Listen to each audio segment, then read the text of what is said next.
Amcu insists that Gold One, the mining company, favors the NUM, and that is why it's now preventing, if you will, some of the workers for taking up Amcu membership.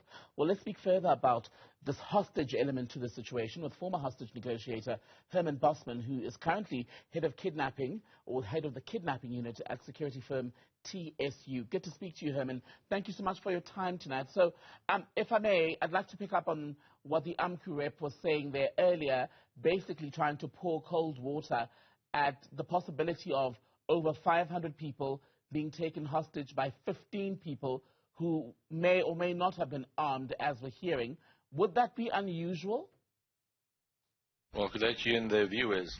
Well, it's definitely a concern that a labor dispute can spiral into a kidnapping situation. As we know that hostage taking constitute kidnapping, it's a very serious crime. And if you have one or two people, even out of the group that's not there out of free will, it constitutes a kidnapping. And I think the leadership should take responsibility for that. We cannot see that a situation like this, a so-called sitting, is a kidnapping, where also people sent in with medical assistance and food are then prevented from coming out.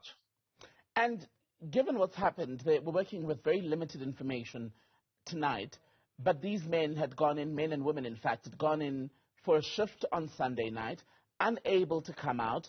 The NUM and management said that it was a hostile situation.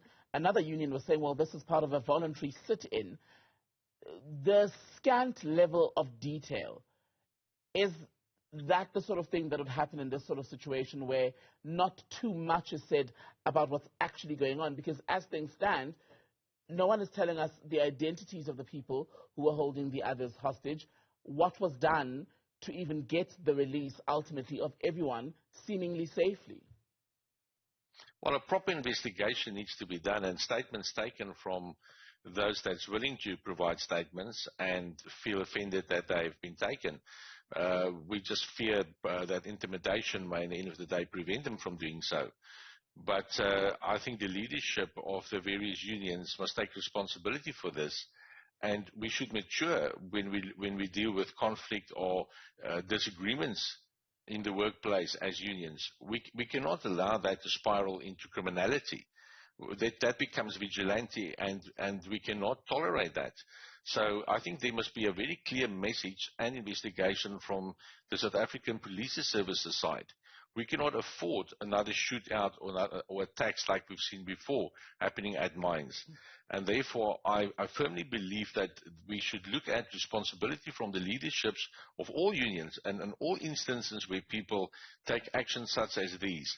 And also investigating this specific case there is a lot of evidence in cases like this that can be pursued from video and camera material, people willing to give statements, and if entrances have been welded with equipment, there should be evidence to the effect. And that should be investigated. And if it is then correctly identified as such, I think the full might of the law must take its course in this regard. And in terms of the negotiation, when a hostage negotiator comes in, how do you approach the situation, and how much of that has to do perhaps with the motive of the person who's taken the hostages? In this case, we're hearing it's related to a labor dispute.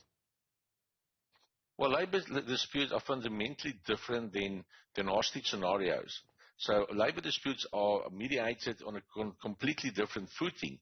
But the moment the labor dispute becomes the crime of kidnapping, then we're sitting in a completely different terrain, where we then negotiate with people orchestrating a possible kidnapping scenario.